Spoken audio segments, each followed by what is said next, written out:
Assalamualaikum warahmatullahi wabarakatuh. Beberapa hari ini tersebar luas sebuah video di mana Ustaz Nazrul Nasir berbicara tentang kenduri arwah di sisi mazhab Asy-Syafi'i dan dibandingkan dengan apa yang lazim dipraktikkan di Malaysia. Ayuh kita tonton video tersebut, kemudian saya berikan ulasan dan react. Sambil itu jemput nikmati pemandangan berlepas ataupun take off dari lapangan terbang Narita Tokyo. Penerbangan saya baru-baru ini dari Narita kembali ke Kuala Lumpur. Selepas itu saya berikan ulasan dan react. Muqallid ini memandang kalam fuqaha ni seperti mana mujtahid memandang nas Al-Quran dan hadis Nabi SAW. Kesilapan besar bagi sebahagian orang yang tidak mencapai peringkat mujtahid, maka mereka mengatakan bahawa terus boleh untuk melihat kepada nas Al-Quran dan hadis Nabi SAW. Sebab tu para ulama menyebutkan kaedah seperti mana mujtahid ketika mana memandang kepada Al-Quran dan hadis Nabi SAW dan berlaku pertembungan, contohnya pada zahir ayat-ayat Al-Quran nampak seolah macam berlaku pertembungan, walaupun tidak berlaku pertembungan hakikatnya, ataupun hadis-hadis Nabi nampak seolah berlaku pertembungan. Maka apa yang perlu dilakukan oleh mujtahid? Mujtahid mereka akan melakukan yang pertama proses menggabungkan terlebih dahulu, dipanggil al-jam'u. Gabungkan dulu agar tidak meninggalkan salah satu daripada nas tersebut. Karena al-i'mal dalam kaedah tersebut al-i'mal aula min al-ihmal. Yang beramal dengan kedua-dua nas itu lebih baik daripada mengabaikan ataupun meninggalkan kedua-duanya. Tamam. Kemudian kalau tak boleh gabung, barulah diambil dengan permasalahan, iaitu dilihat semula pada kekuatan tarjih ataupun tidak. Ditarjihkan pada ketika tersebut. Mana pandangan yang lebih kuat, mana pandangan yang lemah. Lalu disebut ini pandangan yang rajih, ini pandangan yang marjuh. Ataupun ditentukan dengan nasikh dan mansukh. Mana dulu yang disebutkan menasahkan kalam yang selepasnya, yang sebelumnya. Macam tu. Macam kita juga, kalau kita muqallid memandang kalam mujtahid sama permasalahan dan perbahasan tentangnya. Contoh baru ni orang jadi masalah balik, duk sembang masalah berkaitan dengan kenduri kematian. Kenduri orang panggil apa, buat jamu makan kepada orang panggil apa, buat tahlil tu. Bukan tahlil je, buat jamu makan. Hari pertama, hari ketiga, hari ketujuh, sampai hari ke-40 pun ada, hari ke-300 dan seumpamanya. Boleh ke tidak boleh? Sebahagian kitab-kitab para ulama Syafi'iyah yang dibaca oleh sebahagian orang, dia akan kata apa? Ini pandangan ni, dia kata mungkin akan menyebabkan orang akan jadi sedikit orang panggil apa, jadi terkejut. Dia kata, ni bukan Wahabi, dia kata. Ini pandangan mazhab Syafi'i. Dalam kitab Fiqh Manhaji sebut, dalam kitab Mu'tamad sebut, Syekh Muhammad Zuhaili disebut juga dalam kitab Tuhfatul Muhtaj karangan Al-Imam Ibn Hajar dan seumpamanya berkenaan dengan masalah jamu makan kepada orang yang datang, keluarga si mati tadi menjamu makan kepada orang yang datang ke rumah mereka. Dikatakan bahawa ini adalah bid'ah yang makruhah. Dia kata gitu. Sebahagian sebut bid'ah muharramah tu. Kalau kata kena dengan duit anak-anak yatim dan seumpamanya. Baik. Tapi kalau kita tengok para ulama kita bermazhab Syafi'i, alim kabir dalam negeri dan juga dalam negara-negara Islam yang beramal dan membaca kitab-kitab tersebut, mereka melaksanakan buat jamu makan kepada ataupun tidak berlaku ingkar daripada ulama-ulama terhadap apa yang dilakukan oleh umat di negeri mereka, melaksanakan jamu makan ataupun dipanggil kenduri arwah pada hari ketiga, hari ketujuh dan seumpamanya. Tak ada berlaku pun masalah apa. Tak ada seorang tok guru besar-besar tiba-tiba disebut kata benda ni adalah haram. Pun begitu disebut juga oleh tuan guru Haji Cik dalam kitabnya Sulamus Sibyan tentang masalah ni. Tapi macam mana kita nak faham nas fuqaha? Ketika mana kita nampak macam seolah-olah pengamalan yang dilakukan oleh para ulama dengan apa yang disebut di dalam kitab, seolah nampak macam dengan bertembung. Jangan seolah macam kata tak boleh, macam bid'ah muharramah lah, ada sebab bid'ah makruhah lah. Tapi dia tengok ulama mengamalkan dan juga dibuat. Maka apa yang kita nak boleh buat pada waktu ni? Saya sebut tadi, seperti mana kita para mujtahid melihat Al-Quran dan hadis, ketika nampak berlaku seakan-akan pertembungan pada zahir, maka diserahkan mereka untuk mereka letakkan, dan al-jam'u aula minal isqa', gabung lebih utama daripada menggugurkan. Macam tu juga kita muqallid. Kalau tengok pandangan tadi dan dibaca, maka sepatutnya untuk kita mengikuti jalan yang sama macam mujtahid gunakan ketika melihat nas. Karena Pandangan kita ketika melihat kepada kalam fuqaha adalah sama seperti mujtahid melihat nas Al-Quran dan hadis Nabi sallallahu alaihi wasallam. Betul? Nas fuqaha dalam kitab ni jangan duk kata ni ulama aja tulis. Kita tak apa, ada ulama tak masuk. Kemah. Nah, betul, boleh buka Quran terus. Boleh buka hadis terus baca sendiri. Ni orang panggil tak faham dan tidak mengikuti sistem. Ini saya bagi jawapan kepada ibu ayah-ayah semua untuk mengelakkan daripada kekeliruan dalam masalah ni, kerana masalah ni seolah dianggap macam baru jumpa pula lah. Nah, baru ni duk heboh dalam Facebook, pakat macam tu, macam baru jumpa pula. Hak cakap kadang-kadang ustaz-ustaz kita juga, ahli sunnah wal jamaah. Baik, lah ni macam ni. Saya terlupa nak bawa kitabnya. Kitab ni ada nas-nas tu. Kitab Tuhfatul Muhtaj. Sebab bukan kita nak baca hatu pun malam ni. Ya. Dan bukan nak tolak siapa-siapa pun. Cuma Wahabi memang duk guna hatu lah ni. Duk guna kata tengok. Fikman Haji sendiri sebut. Tak boleh buat kenduri arwah 3 hari, 7 hari, 40 hari. Ini bid'ah. Bid'ah yang makruhah. Tiba-tiba orang Melayu kita yang bermazhab Syafi'i meninggalkan mazhab Syafi'i. Nampak tak ayat sinis? Macam mana kita nak jawab? Pertama, larangan makruh untuk melaksanakan kenduri arwah adalah tertumpu seperti yang disebutkan oleh Sayyidina Al-Imam Ibn Hajar dan seumpamanya dalam kitab-kitab mereka, Tuhfatul Muhtaj dan Sabilal Muhtadin dan seumpamanya. Sabilal karangan Al-Imam Syekh Arsyad Banjari nukil balik sahaja sebiji daripada apa yang ada dalam Tuhfah. Dia nukil sebiji Tuhfah. Baik. Makruh tadi adalah ketika mana hari pertama kematian. Ketika ahli keluarga dalam sibuk menguruskan jenazah dan masih bersedih dengan kematian jenazah, maka mereka melaksanakan jamuan makan pada sibuk pula duk masak pada hari tersebut untuk jamu orang datang makan. Yang ini yang makruh. Bid'ah yang makruhah. Dan kalau kata Syekh Ibn Hajar Ibn Hajar Al-Haytami kata, kalaulah diguna pula duit anak-anak yatim itu, haram hukum dia pada waktu tersebut. Kalau bukan daripada tarikah ataupun daripada tinggalan harta dia sendiri, yang mana telah selesai hutang, telah selesai dengan bahagi untuk anak yatim, dan ada bahagian yang khas untuk dia jamu makan. Dijamu makan pada hari pertama, contohnya ahli keluarga buat jamu makan, hukumnya makruh. Bid'ah yang makruhah. Kenapa disibukkan? Itu Nabi sebut dalam hadis, isna'u li ali Ja'far ta'aman. Hadis dalam kitab-kitab dalam Sunan Abi Dawud ada, dalam Bulughul Maram dinukilkan balik oleh Ibnu Hajar Al-Asqalani. Isna'u li ali Ja'far ta'aman. Buat makan kepada ali Ja'far. Maksudnya ahli keluarga Sayyidina Ja'far wafat, Sayyidina Ja'far meninggal, maka Nabi minta kepada jiran-jiran dan orang-orang yang ada di keliling untuk buat makan kepada keluarga beliau. Baik, kita kalau tengok balik di kampung-kampung kita pun biasanya bukan tuan rumah masak. Jiran-jiran pakat main tolong masak, walau masak di rumah dia. Jadi bukan tuan rumah masak, jiran masak dia. Itu dah terkeluar dah daripada makruh sebenarnya. Nah, tak disyaratkan pula masaklah di rumah hampa, jangan duk masak di rumah depa. Tak. Dia suruh masak, tolong masak. Jadi kalau pakat dah tolong masak walau di rumah tuan rumah, jadi apa masalahnya? Dah terkeluar daripada makruh tu. Tak jadi makruh. Baik, selesai. Dari hari ketiga, hari ketujuh, hari ke-40, yang ni dah terkeluar dah daripada daripada larangan tu. Larangan makruh tadi telah terkeluar pada hari ketiga, ketujuh dan ke-40. Malah kata Al-Imam Syekh Abdurrahman Bawa, Syekhuna Syekh Abdurrahman Bawa dalam kitabnya Khulasa Fiqh Islami, dia talqiskan kitab Fathul Mu'in. Dia ringkaskan balik kitab Fathul Mu'in karangan Syekh Zainuddin Malibari. Ini saya baru balik daripada India minggu lepas, daripada Kerala, daripada Malibar, dan di sana saya beli kitab-kitab di sana, dan saya sempat jumpa dengan pengarang kitab iaitu Syekh Abdurrahman Bawa, digelar Qalamul Islam. Dia banyak karang kitab-kitab, lebih kurang dalam 300 kitab dia karang, dan 140 kitab dah dicetak. 300 kitab, macam dia ni karang tiap-tiap hari tulis kitab keluar, seolah-olah macam tu hidup dia. Dan dia ada tulis kitab Khulasah Fiqh Islami. Khulasah Fiqh Islami ni dalam tu dia rupanya ringkasan kepada kitab Fathul Mu'in. Sekarang di Malibar di India, kalau nak mengaji Fathul Mu'in, mengaji kitab tu dulu, baru baca Fathul Mu'in.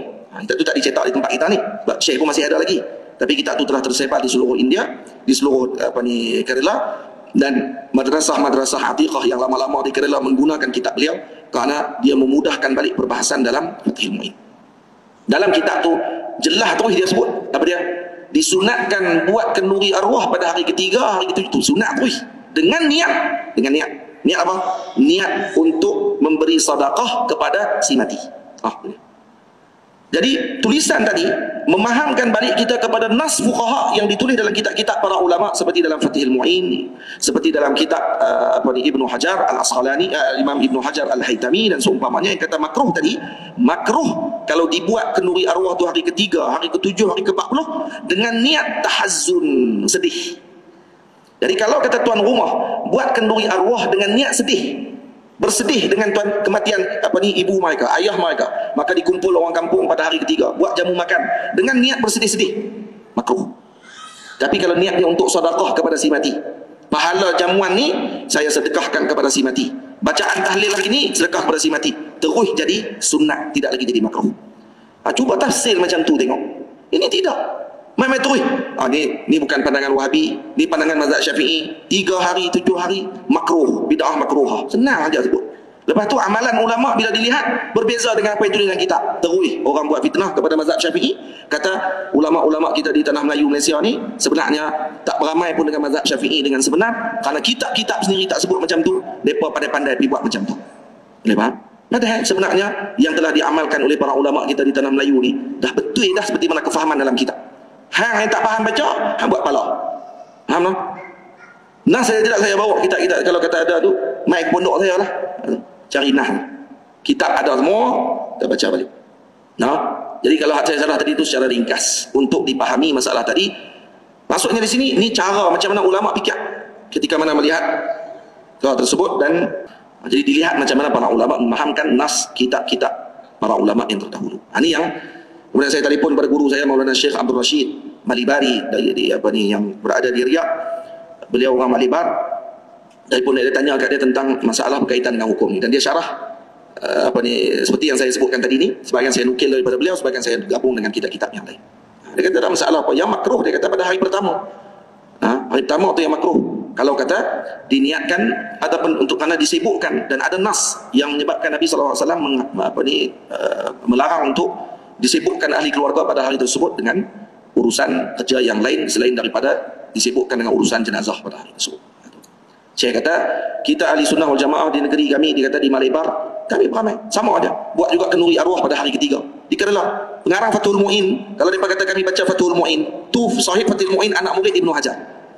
Kalau Imam Ibnu Hajar kata tak boleh, Ibnu Hajar pernah mai ke Malibar, dan kemudian sahib Fathul Mu'in sendiri dan juga seluruh ahli Malibar sampai sekarang kenduri hari arwah hari ketiga buat, hari ketujuh buat, hari ke-40 buat. Baik, mereka beramal dengan benda tersebut. Dan apa maksud mereka?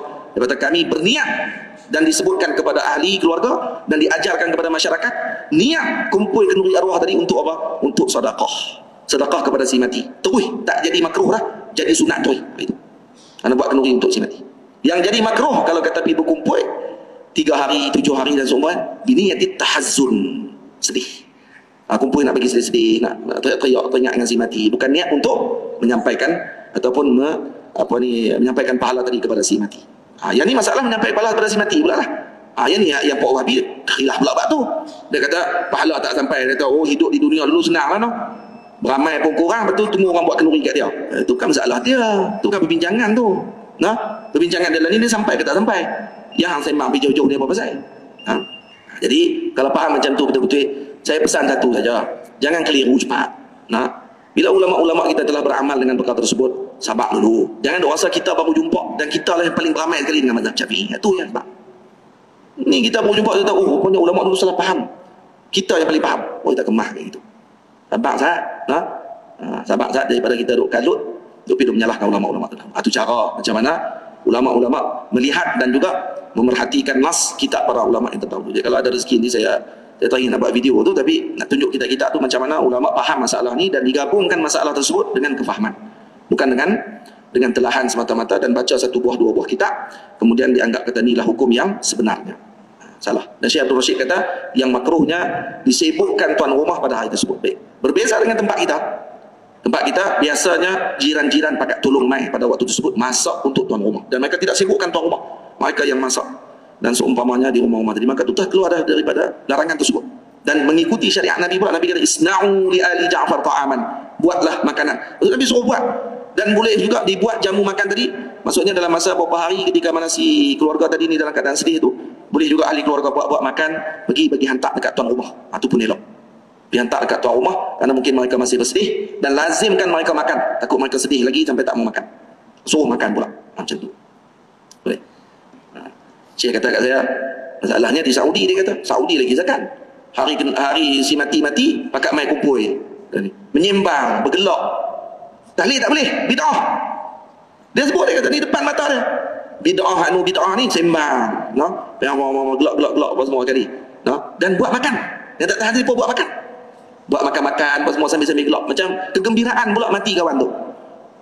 Jadi saya kata yang ni yang berlaku di tempat di Riyadh dan seumpamanya macam tu berlaku. Saya kata tempat kita tak macam tu.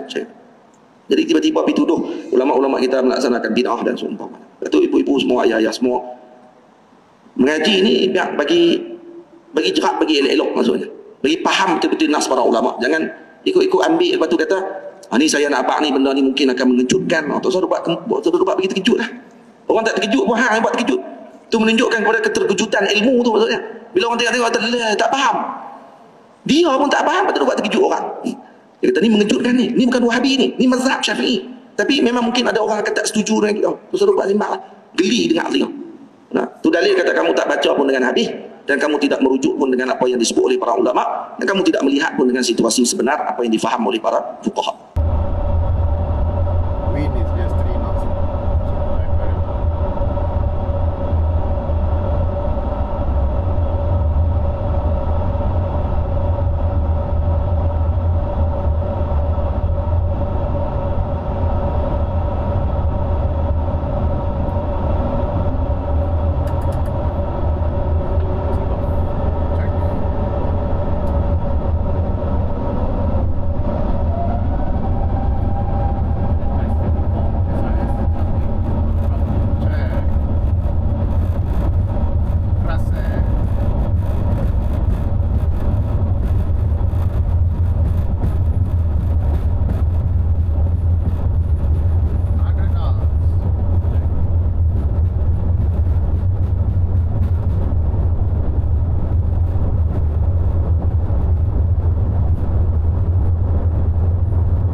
Baiklah, kita sama-sama telah menontonnya. Daripada cerita panjang lebar Ustaz, dapat kita tarik dua kesimpulan. Yang ini tidak makruh untuk membuat kenduri arwah jika ia tidak menyusahkan keluarga si mati. Yang pertama.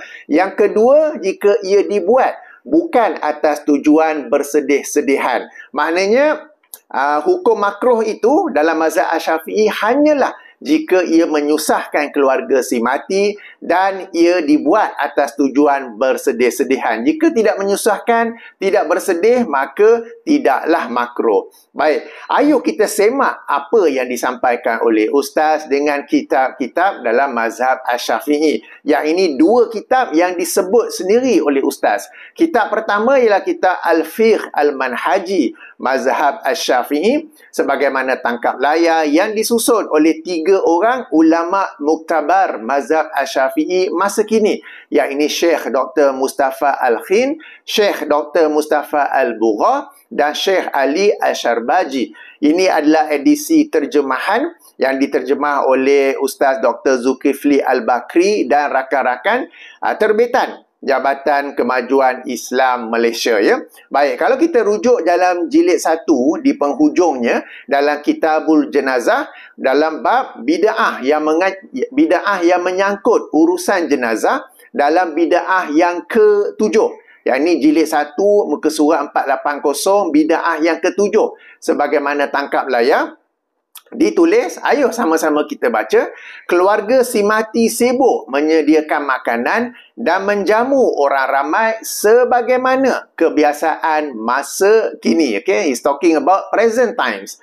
Hal ini adalah bid'ah yang sangat bertentangan dengan sunnah yang menganjurkan sebaliknya, iaitu sebahagian mereka yang menziarahi jenazah menyediakan makanan dan menghantarkannya kepada keluarga si mati, atau seseorang mengundang dan menjamu mereka di rumahnya. Begitu juga sunat menyediakan makanan yang banyak yang mencukupi keperluan mereka sehari semalam. Maknanya dalam bahasa mudah, sediakan makanan yang cukup untuk breakfast, lunch, dinner untuk sehari itu. Hari esok, orang lain pula sediakan. Hari lusa, orang lain pula sediakan. Jadi kerjasama antara jiran-jiran, ya.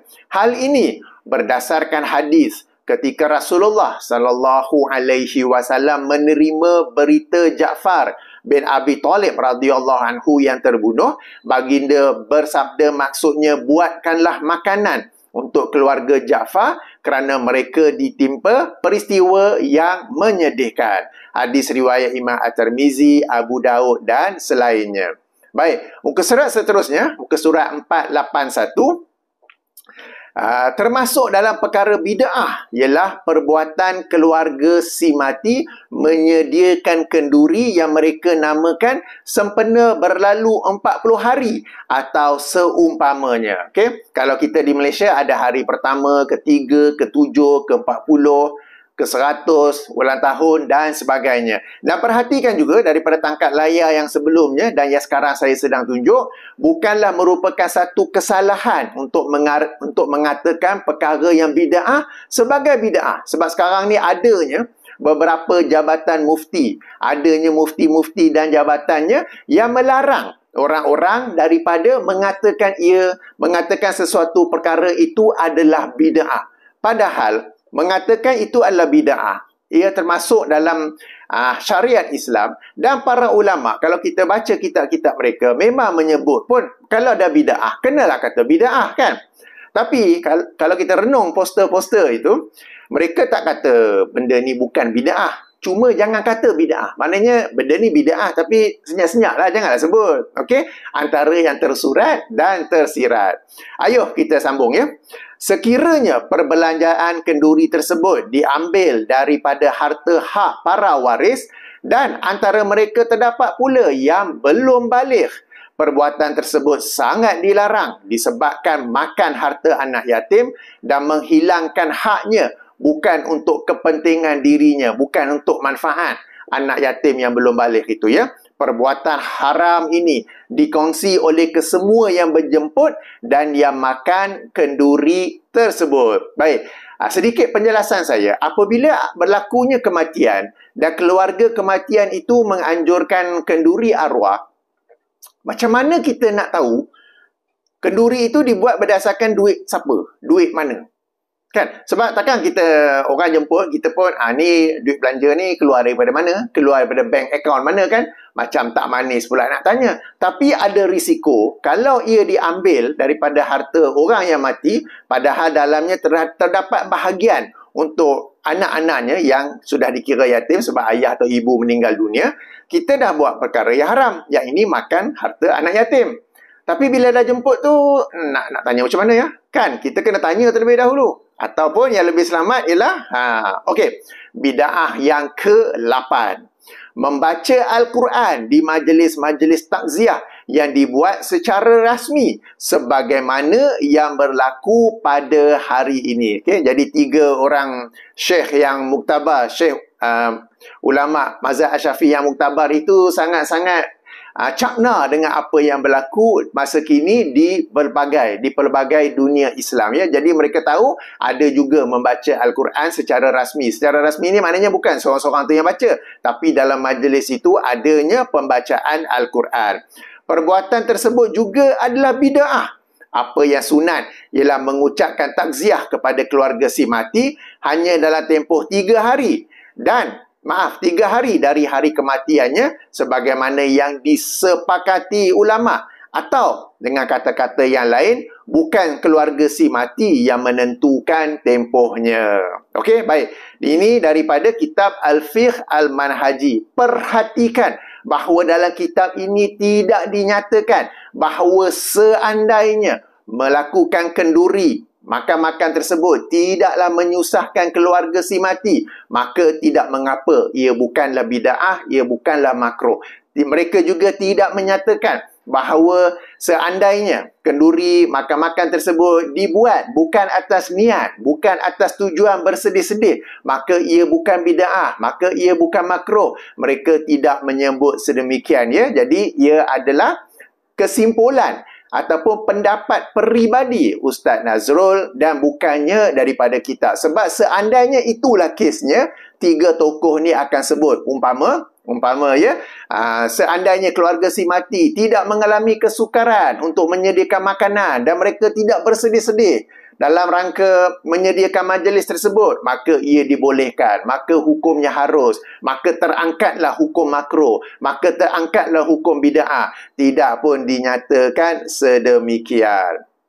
Baik, kitab kedua yang disebut oleh Ustaz Nazrul ialah kitab Khulasah Al-Fiqh Al-Islami ala Mazhab Al-Imam Al-Syafi'i oleh Syekh Abdul Rahman Bawa bin Muhammad Al-Malibari. Okey, terhadap kitab ini Ustaz Abdul Kadir bin Saha telah pun menyimaknya dan beliau telah pun upload satu posting di Facebooknya sebagaimana di tangkap layar, ya. Beliau menulis, ayo sama-sama kita baca. Saya merujuk kitab Khulasa Al-Fiqh Al-Islami ala Mazhab Al-Imam Al-Syafi'i rahimahullah oleh Abdul Rahman Bawa bin Muhammad Al-Malibari yang disebut oleh Yang Bahagia Ustaz Nazrul Nasir dalam potongan kuliah beliau ini. Link ini yang saya mainkan video tadi juga dalam kotak description, ya. Saya tidak mendapati perkataan penulis dalam kitabnya seperti yang dinyatakan oleh Yang Bahagia Ustaz. Saya ulangi, ya. Saya tidak, maknanya Ustaz Abdul Kadir Saha, dia rujuk kitab yang asal, maknanya disebut di sini edisi PDF. Saya tidak mendapati perkataan penulis dalam kitabnya seperti yang dinyatakan oleh Yang Berbahagia Ustaz. Di bawah ini screenshot ataupun tangkap layar kitab edisi PDF dan terjemahannya saya buatkan adalah seperti berikut. Jadi di laman web, di muka ataupun page Facebook Ustaz Abdul Kadir bin Saha, link saya bagi dalam kotak description, ada tangkap layar PDF, edisi PDF itu, dan beliau telah menterjemahkannya sebagaimana tangkap layar berikutnya, ya. Ayo sama-sama kita baca. Dan demikian juga dalam kurungan makruh memberi takziah dalam kurungan kepada ahli keluarga mayat selepas 3 hari kematian dan duduknya ahli keluarga mayat untuk diberikan takziah. Dianjurkan bagi ahli keluarga mayat dan selain mereka memberi makan kepada orang-orang yang baik, yang ini orang soleh atau orang miskin sebagai sedekah untuk mayat. Makruh dalam kurungan membuat makanan bagi tujuan bersedih dan niyahah, yang ini meratap, dan disunatkan kepada jiran ahli keluarga mayat, kenalan dan karabah jauh mayat membuat makanan yang cukup untuk keluarga mayat selama sehari semalam dan memberi perhatian berkaitan makanan untuk mereka, yang ini ahli keluarga mayat. Okey, halaman 177. Perhatikan, ya, kalau kita dengar tadi Ustaz Nazrul kata Syekh Abdul Rahman Bawa berkata disunatkan, dianjurkan membuat kenduri sebagai sedekah, yang di mana bila kita buat kenduri kita niatkan sedekah kepada ahli keluarga, kepada yang baru meninggal dunia. Tapi kalau kita baca betul-betul, dianjurkan bagi ahli keluarga mayat dan selain mereka memberi makan kepada orang-orang yang baik, soleh atau orang miskin sebagai sedekah untuk mayat. Maknanya, katakanlah saya, ada ahli keluarga saya meninggal dunia. Bukannya saya buat kenduri, tak. Saya sedekahkan saja makanan kepada siapa-siapa. Rumah anak yatim ke, rumah orang tua ke, kepada sesiapa lain ke. Lalu, bila saya sedekahkan makanan, saya niatkan pahalanya kepada ahli keluarga saya yang baru meninggal dunia. Ia tak ada kaitan dengan kenduri. Dalam teks ini tidak pun dikatakan dianjurkan buat kenduri makan di rumah ahli keluarga si mati. Itu adalah tokok tambah Ustaz Nazrul, yang satu tokok yang sangat bahaya. Yang ini, apabila mindset telah pun program ataupun telah pun cenderung ke arah mewajarkan, menjustifikasikan kenduri arwah. Bila baca kitab para ulama pun dia akan tarik ke arah tu. Padahal kalau kita baca, dianjurkan bagi ahli keluarga mayat dan selain mereka memberi makan kepada orang-orang baik, orang soleh atau orang miskin sebagai sedekah untuk mayat. Tak ada sebut buat kenduri pun. Okay? Jadi saya ulangi, yang dimasukkan di sini ialah katakanlah Ahmad, Ahmad, ibunya meninggal dunia. Ahmad pun sedekah makan kepada orang miskin yang memang memerlukan makanan, lalu diniatkan pahala sedekahnya itu kepada ibunya yang baru meninggal dunia. Ini dilakukan tanpa buat kenduri. Okay, kenduri itu tokok tambah Ustaz Nazrul sendiri, dan ia adalah sesuatu yang serius bagi saya, ya. Okey, sekali lagi dalam teks ini tidak terdapat kesimpulan yang dibuat oleh Ustaz Nazrul yang ini tidak makruh buat kenduri jika tidak menyusahkan keluarga si mati dan bukan atas tujuan bersedih-sedihan. Memang disebut makruh buat makanan bagi tujuan bersedih dan niyahah ratapan, tetapi tidak pula diterangkan sebaliknya. The opposite tidak pula diterangkan. Itu adalah kesimpulan peribadi Ustaz Nazrul terhadap teks para ulama. Teks ulama yang ini Syekh Abdul Rahman Bawa bin Muhammad Al-Malibari. Okey, dan tangkap layar seterusnya, setelah posting ini, Ustaz Abdul Kadir Sahad telah pun tag Ustaz Nazrul. Dan maklumat terkini yang saya perolehi, Ustaz Nazrul telah pun membuat video kedua memberikan dalil-dalil tambahan ke atas videonya yang pertama itu.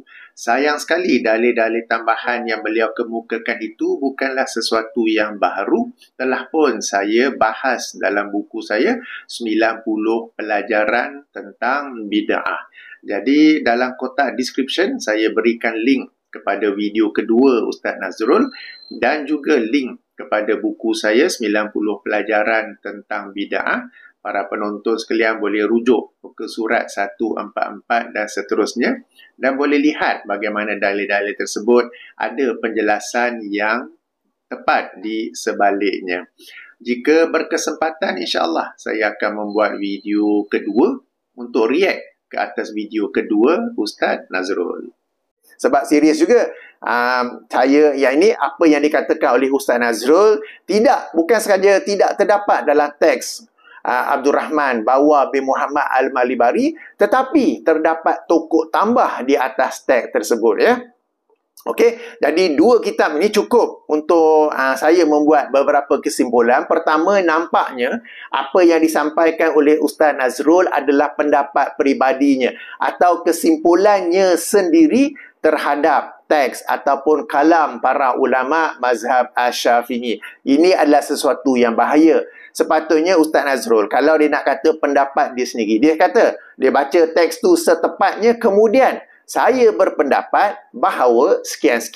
Baru kita tahu itu pendapat peribadi. Tetapi daripada video tadi yang kita dengar, seolah-olah beliau menggambarkan itulah yang terdapat dalam teks para ulama, dalam teks kitab para ulama. Padahal sama-sama kita telah baca, ia tidaklah sedemikian.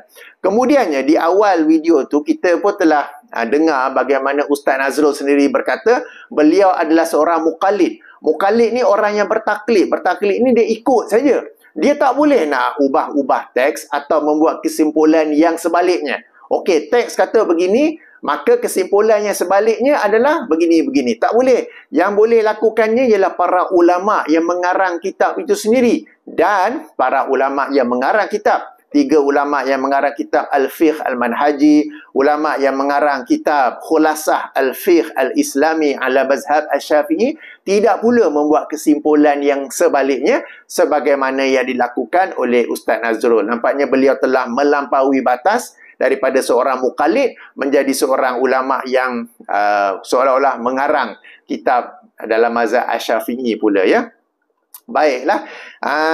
Satu poin lain juga, kita rujuk kepada hadis Nabi SAW, buatlah makanan untuk keluarga Ja'far. Kita ada dengar dalam video tadi, beliau, yakni Ustaz Nazrul ada sebut, kalau jiran-jiran yang buat makanan untuk kenduri, okeylah tu. Tak okey. Sebab hadis menyebut, buatlah makanan untuk keluarga Ja'far. Bukannya buat makanan untuk keluarga Ja'far, buat kenduri. No, it is totally different. Maknanya makanan tu banyak, cukup untuk breakfast, lunch, dinner. Bukan cukup untuk jemput 100 orang ke 200 orang ke. Itu dah jadi topik lain lah. Yang dianjurkan oleh hadis Nabi SAW ialah buatlah makanan untuk keluarga Jaafar sahaja. Kalau keluarganya, katakanlah seorang meninggal dunia, ada yang tinggal lagi 4 atau 5 orang. Maka cukup untuk 4-5 orang tu, cukup untuk breakfast, lunch, dinner. Mungkin lebih sikit lah nak minum petang ke apa kan. Bukannya buat kenduri. Buat kenduri tu ialah tambahan Ustaz Nazrul sendiri. Kemudiannya, bila kita fikir-fikir pun, bila Ustaz sendiri kata, ataupun bila Ustaz sendiri membuat rumusan bahawa hukum makruh itu terangkat. Hukum bid'ah makruh itu terangkat jika ia tidak menyusahkan, jika ia bukan atas tujuan bersedih-sedih. Bukankah ini sesuatu yang subjektif? Kan? Sebab susah tak susah macam mana kita tahu? Meskipun ada orang lain yang buatkan makanan, katakanlah orang lain yang buat makanan, dia sebagai tuan rumah pun kena bersusah-susah juga sebab nak kena sediakan rumah lah, nak kena kemas rumah lah, nak kena apa-apa persediaan lain kan. Mungkin jiran-jiran sediakan makanan, dia kena fikir pinggan mangkuk pula, dia kena fikir apa-apa faktor lain pula. Dan sekarang ni ada juga yang kata kita bukan buat di rumah, kita buat di masjid atau surau. Ia tetap sedikit sebanyak ada juga melibatkan kesukaran kepada keluarga si mati kan. Dan perkara ini pula bagi sebagai orang, di sebagai tempat ada jiran-jiran yang nak buat, di sebagai orang, sebagai tempat lain tak ada jiran-jiran pula. Jadi macam mana hukum ni boleh berubah-ubah ikut orang ke? Kan? Dan ini untuk orang yang kaya ke apa ke. Macam kalau orang kaya tu semua orang pun nak tolong-tolong ke apa kan. Kalau yang miskin ke, yang kurang terkenal ke apa ke, tak ada orang, terbiar saja. Macam mana pula kan? Sama juga tentang faktor kesedihan. Itu sesuatu yang subjektif.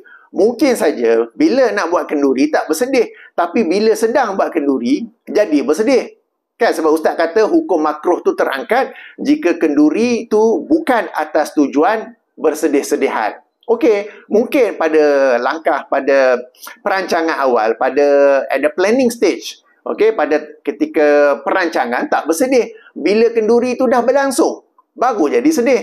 Kan? So, ini bukanlah sesuatu yang konkret untuk dikata hukum itu terangkat, hukum makruh itu terangkat. Tidak semudah itu sebab ia adalah sesuatu yang subjektif dan boleh berubah. Sebelum kenduri tak sedih, sedang kenduri itu boleh jadi bersedih kepada ahli keluarga tersebut. Jadi ini sesuatu yang subjektif dan tidak mungkin hukum Islam ini boleh jadi berbeza-beza sebegitu pula ya. Jadi demikian ulasan dan kesimpulan saya. Sementara itu, hendaklah kita semua ambil iktibar hal ini, berhati-hati terhadap orang yang berkata dalam kitab ada sekian-sekian-sekian, kerana boleh jadi dia membaca kitab itu tidak tepat, boleh jadi dia sendiri yang menokok tambah sesuatu penjelasan padahal ia adalah pendapat peribadinya sendiri dan dirinya sendiri, sebab dia sendiri yang mengkategorikan dirinya sebagai seorang muqallid, sebagai seseorang yang bertaklid. Dia tidak layak untuk memberi pendapat yang berbeza daripada teks, daripada nas yang terkandung di dalam kitab. Jadi baca saja syarah selari dengan kandungan kitab, jangan pula syarah atau memberi penjelasan yang sebaliknya. Baiklah, demikian ulasan ayat saya. Saya tutupi dengan subhanakallahumma wa bihamdika syahadu an la ilaha illa anta astaghfiruka wa atubu ilaika. Assalamualaikum warahmatullahi wabarakatuh.